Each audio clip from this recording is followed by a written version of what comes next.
स्वागत है आपका हमारे इस चैनल प्राचीन ज्ञानवर्धक कहानियां में। दोस्तों, हमारे चैनल में आप सभी का स्वागत है। मित्रों, एक बार भगवान शिव कैलाश पर्वत पर बैठे थे तो माता पार्वती पहुंच जाती है और भगवान शिव से कहती हैं, प्रभु मेरे दो प्रश्न हैं। आप इन दोनों प्रश्नों के उत्तर दे करके मुझे पूरी तरह से संतुष्ट करने की कृपा करें। फिर भगवान शिव कहते हैं, पार्वती ठीक है, तुम अपने दोनों प्रश्न बताओ, मैं तुम्हें तुम्हारे दोनों प्रश्नों के उत्तर दे करके पूरी तरह से संतुष्ट करने का प्रयास करूंगा। तो माता पार्वती कहती है, प्रभु मेरा पहला प्रश्न है, स्त्री के तरीके से किस उंगली में बिछिए पहनने से पति भिखारी बन जाता है और हमेशा कर्ज में डूबा रहता है। मेरा दूसरा प्रश्न है, कौन से लोग जीवन में हमेशा दुखी रहते हैं, चाहे वो कितना भी पूजा पाठ कर लें। मित्रों, इस प्रकार माता पार्वती की बात सुन करके भगवान शिव कहते हैं, पार्वती हर सुहागिन स्त्री के लिए 16 श्रृंगार बहुत ही खास और महत्वपूर्ण हैं। इनमें से एक बिछिया भी है जो कि सुहागिन का श्रृंगार है, इसीलिए हर सुहागिन पैर में बिछिया पहनती हैं। भगवान शिव कहते हैं, पार्वती जहाँ एक तरफ सुहागिन स्त्री के लिए बिछिया पहनना जरूरी है, वहीं दूसरी तरफ बिछिया पहनते समय एक गलती पति के जीवन को तबाह कर देती है। साथ ही हर इंसान सुखी जीवन जीना चाहता है, कोई भी दुखी जीवन जीना नहीं चाहता। मगर एक बात निश्चित है, कुछ लोग जीवन में कभी सुखी नहीं रहते। चाहे वो कितना भी पूजा पाठ कर लें, तो आखिर स्त्री के पैर की किस उंगली में बिछिया पहनने से पति भिखारी बन जाता है और कौन से कर्म करने से इंसान कभी सुखी जीवन नहीं जीता, हमेशा दुखी रहता है। भगवान शिव कहते हैं, पार्वती तुम्हारे दोनों प्रश्न बहुत ही महत्वपूर्ण है। मैं तुम्हें तुम्हारे दोनों प्रश्नों के उत्तर एक छोटी कहानी के माध्यम से दूंगा। कहानी को पूरे मन से और पूरा सुनना, क्योंकि आधी अधूरी कहानी सुनने से आधा अधूरा ही ज्ञान प्राप्त होता है, जो जीवन में कभी काम नहीं आता। फिर माता पार्वती कहती है, प्रभु मैं आपको वचन देती हूँ, जब तक आप कहानी सुनाएंगे मैं एक कहानी को पूरे मन से सुनूंगी। मेरा मन दूसरे स्थान पर बिल्कुल नहीं जाएगा। अब भगवान शिव कहते हैं, पार्वती एक गाँव में एक गरीब किसान था। वो और उसकी पत्नी दोनों दिन भर मेहनत करके शाम को बड़ी मुश्किल से अपने लिए खाना जुटा पाते थे। दोनों सुबह से खेतों में मजदूरी करके सूखी लकड़ियां और पत्ते इकट्ठा करके बेचते थे, तब कहीं जाकर के दोनों का गुजारा हो पाता था। इतनी बड़ी गरीबी होने पर भी पत्नी अपने जीवन से पूरी तरह से संतुष्ट थी, क्योंकि उसका पति जो किसान था, भले ही गरीब था मगर किसी हद तक पति धर्म का पालन करता था। लेकिन किसान को ये बात हमेशा अखरती थी। उसे अपने दोस्तों और रिश्तेदारों का जीवन देख करके बहुत बुरा लगता था, क्योंकि वे आराम से जीवन गुजारा कर रहे थे और किसान बहुत गरीबी में अपना समय काट रहा था। भगवान शिव कहते हैं, हे पार्वती, एक दिन किसान की किस्मत पलट गई। वो जंगल में लकड़ियां लेने के लिए गया। जब किसान आगे निकल गया तो उसे विष्णु हुआ। लक्ष्मी बैठे मिल गए, क्योंकि उसके पूर्व जन्म के कर्म अच्छे थे।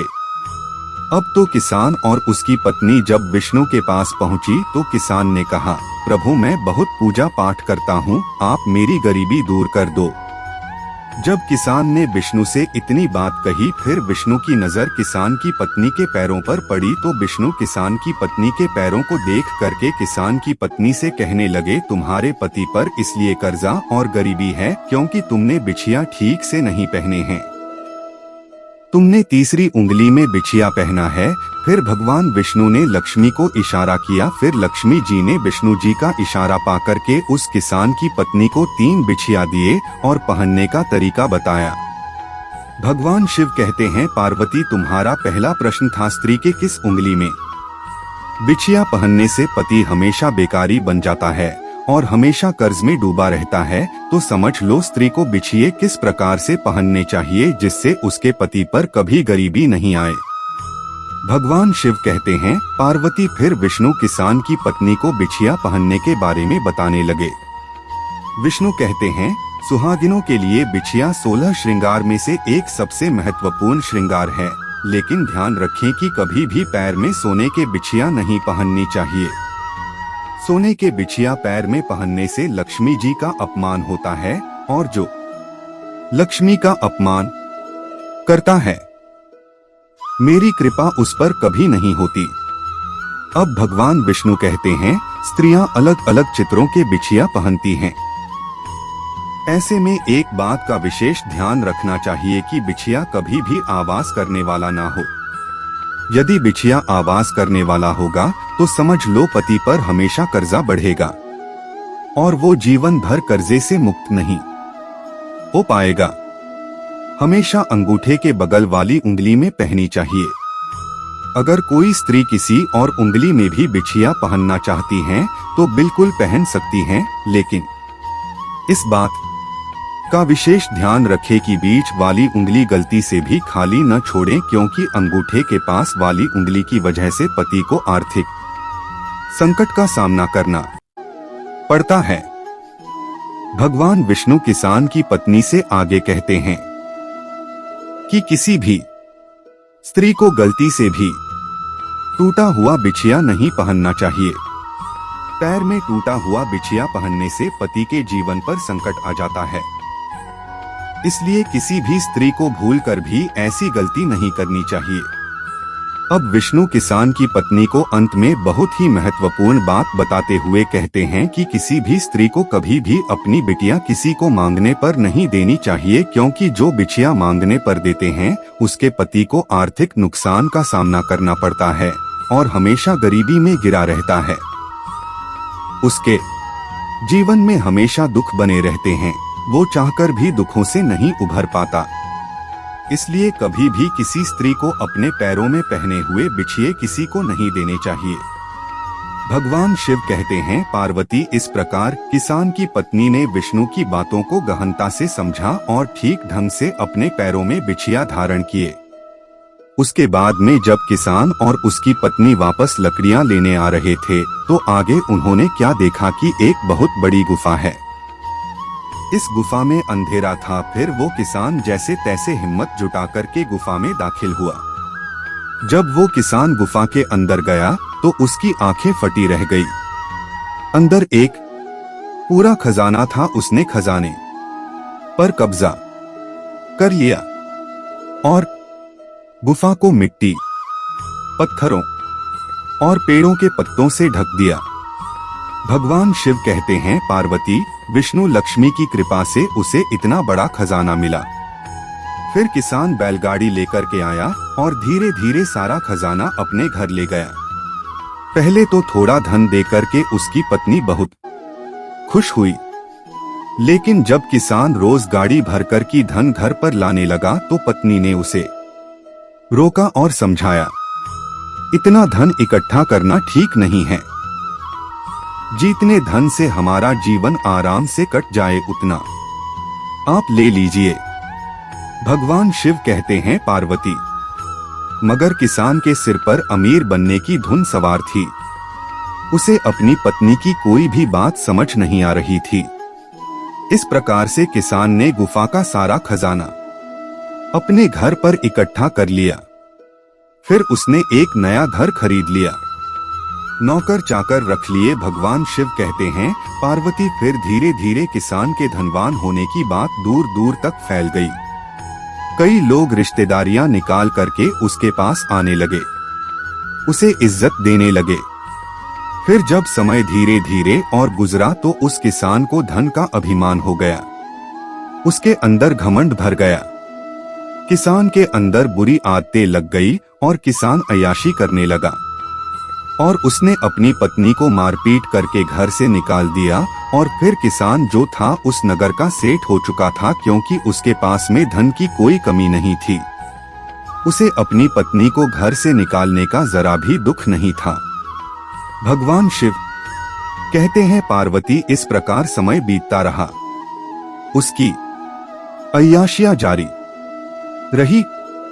फिर एक समय ऐसा आया कि उसका सारा धन धीरे धीरे नष्ट हो गया और वो किसान बीमार पड़ गया। पत्नी को घर से निकाल दिया था हर छोटी से बड़ी चीज के लिए। किसान को नौकरों पर निर्भर रहना पड़ता था।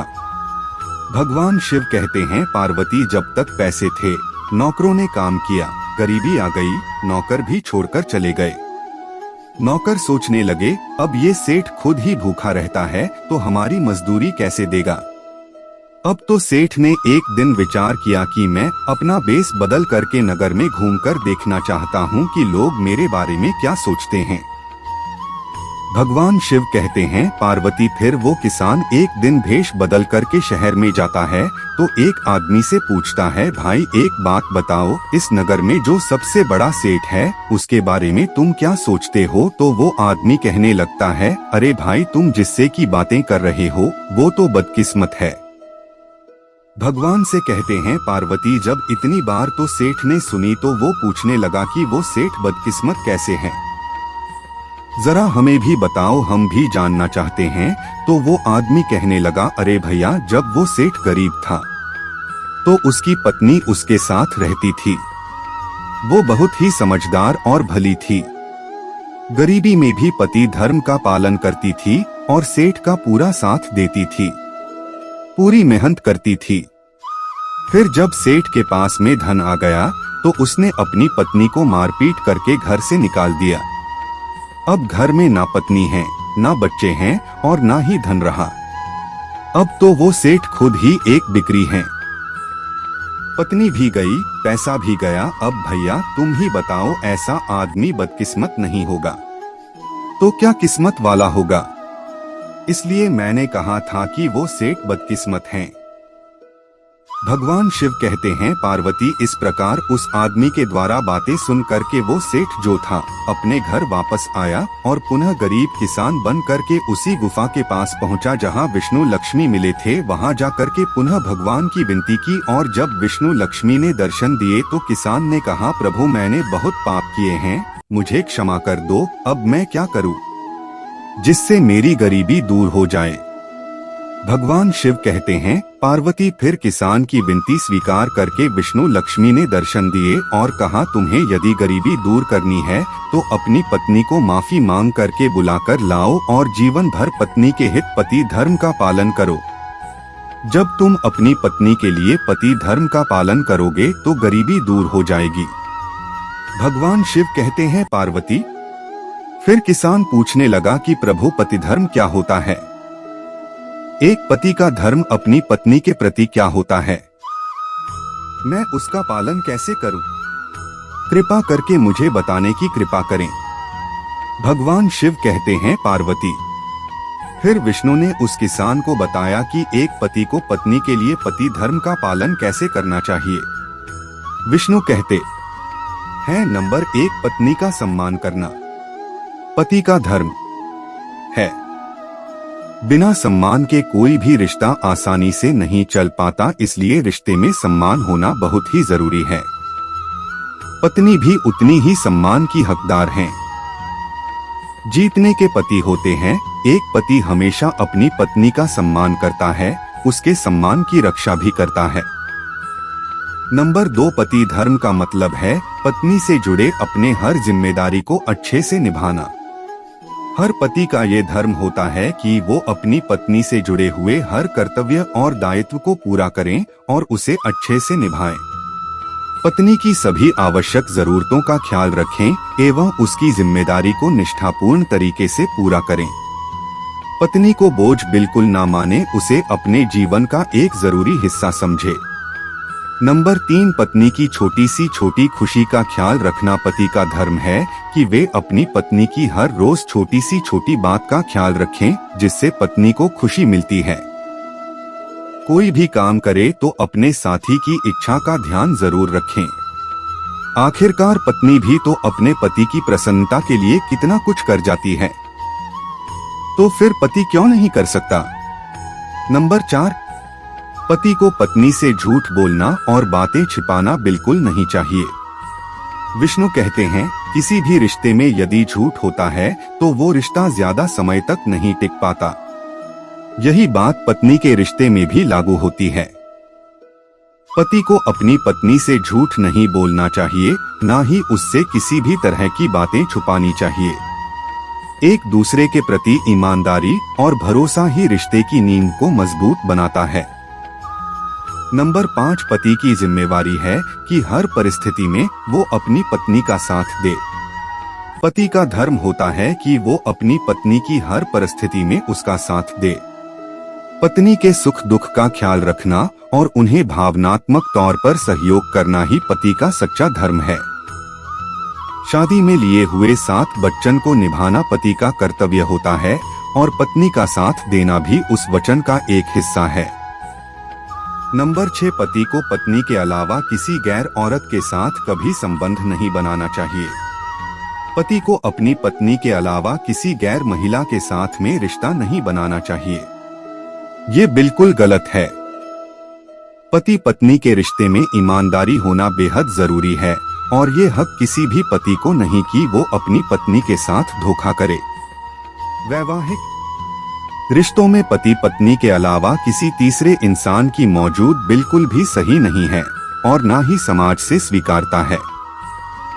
नंबर 7, एक अच्छा पति अपनी पत्नी का अच्छा मार्गदर्शक होता है। अपनी पत्नी के प्रति पति के बहुत सारे कर्तव्य होते हैं जिसे हर पति को खुशी खुशी निभाना ही चाहिए। सबसे जरूरी बात है कि एक पति को अपनी पत्नी का अच्छा मार्गदर्शक होना चाहिए। आखिर पत्नी को अच्छी सलाह देना भी तो पति का एक धर्म है। नंबर 8, अपनी पत्नी से प्यार करना हर पति का धर्म होता है। हर पत्नी ये चाहती है कि उसका पति उससे बहुत प्यार करे और ऐसा सोचने में कोई बुराई भी नहीं है। पत्नी अपने पति के प्यार की भूखी होती है। उसे अपने पति से प्यार के अलावा और कुछ नहीं चाहिए होता है। हर पति का ये अहम कर्तव्य है कि वो अपनी पत्नी से प्यार करे और उसकी इज्जत करे। नंबर 9, पत्नी की देखभाल करना पति की जिम्मेदारी होती है। एक पत्नी अपने घर, परिवार और पति का कितने अच्छे से ख्याल रखती है। बिना खुद के बारे में सोचें। पति का भी ये धर्म होता है कि वो अपनी पत्नी की देखभाल करे, उसकी मदद करे। आखिर पत्नी भी तो इंसान है, प्यार सबको चाहिए होता है। अपनी पत्नी का ध्यान रखना, उसकी देखभाल करना हर पति की जिम्मेवारी होती है। नंबर 10, विश्वास की डोर से अपने रिश्ते को बांधे रखना एक अच्छे पति की निशानी है। वैवाहिक रिश्तों को निभाने में जितना प्रयास पत्नी का होता है उतना ही पति का भी होना चाहिए। पति को कभी भी अपनी पत्नी का विश्वास नहीं तोड़ना चाहिए। एक अच्छा पति ऐसा कुछ भी नहीं करता है जिससे उसका रिश्ता टूटने की कगार पर आ जाए। नंबर 11, एक अच्छा पति अपनी पत्नी को बिल्कुल भी प्रताड़ित नहीं करता। पत्नी को प्रताड़ित या उसे ताना मारना पति का धर्म बिल्कुल भी नहीं है। अगर कोई पति अपनी पत्नी के साथ ऐसा व्यवहार करता है तो उसे सजा मिलनी चाहिए और इसकी सजा यही होती है कि उसके जीवन में इतने दुख आते हैं कि वो जीवन भर कभी दुखों से उबर नहीं पाता। नंबर 12, पत्नी की बात मानना पति का धर्म है। विष्णु कहते हैं कि कुछ लोगों के द्वारा यह सुना जाता है कि जो पत्नी का सम्मान करता है, पत्नी की बात मानता है, लोग उसे जोरू का गुलाम कहते हैं, जो कि बिल्कुल ही गलत है। ऐसा कहने वालों को भी निश्चित ही उसका फल भोगना पड़ता है। उनके जीवन में भी कभी सुख के पल नहीं आते। एक पति के लिए पत्नी से अच्छा शुभचिंतक दूसरा कोई नहीं होता। पत्नी कभी भी अपने पति का बुरा नहीं चाहेगी। ऐसे में उसके दिए गए सुझावों को जरूर सुनना चाहिए।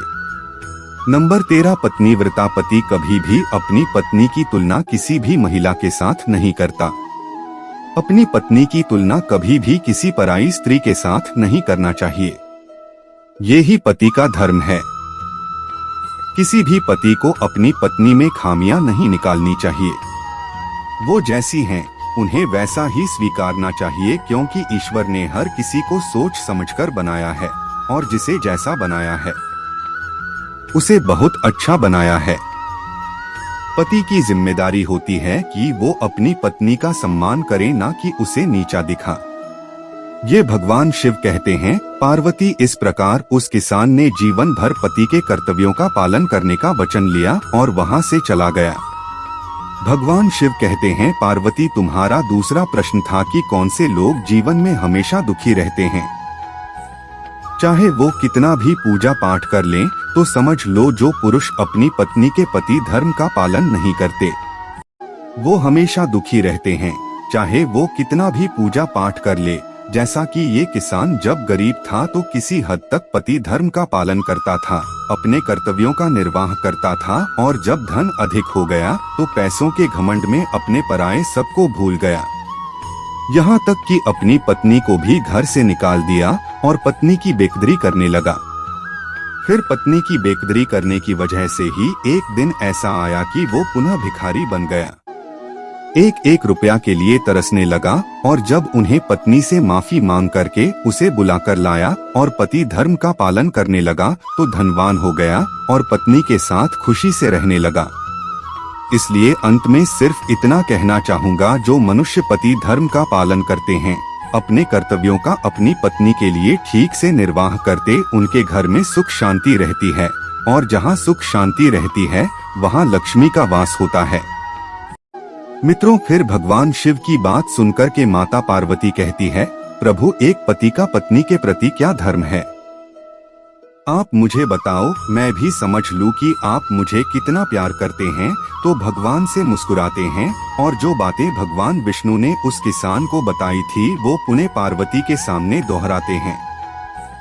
मित्रों, इस प्रकार शिवजी ने पार्वती को फिर से पति को अपने धर्म का पालन करना बताया कि एक पति को किस प्रकार पत्नी के हित में पति धर्म का पालन करना चाहिए।